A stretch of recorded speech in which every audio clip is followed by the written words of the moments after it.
تبارك الذي جعل في السماء بروجا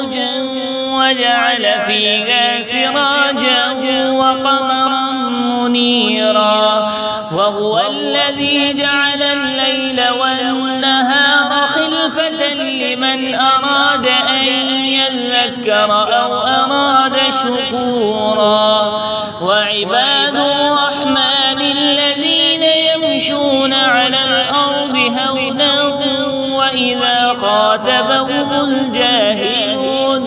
وإذا خاطبهم الجاهلون قالوا سلاما والذين يبيتون لربهم سجدا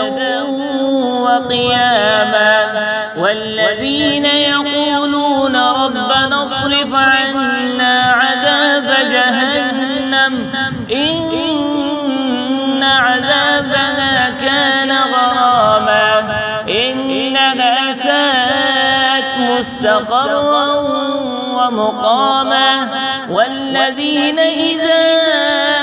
أنفقوا لم يسرفوا ولم يقتروا وكان بين ذلك قواما والذين لا يدعون مع الله إلها آخر ولا يقتلون النفس التي حرم الله إلا بالحق ولا يزنون ومن يفعل ذلك يلقى أثاما يضاعف له العذاب يوم القيامة ويخلد فيه مهانا إلا من تاب وآمن وعمل عملا صالحا فأولئك يبدل الله سيئاتهم حسنات وكان الله غفورا رحيما ومن تاب وعمل صالحا فإنه يتوب إلى الله متابا والذين لا يشهدون الزور وإذا مروا باللغو مروا كراما والذين إذا ذكروا بآيات ربهم لم يخروا عليها صما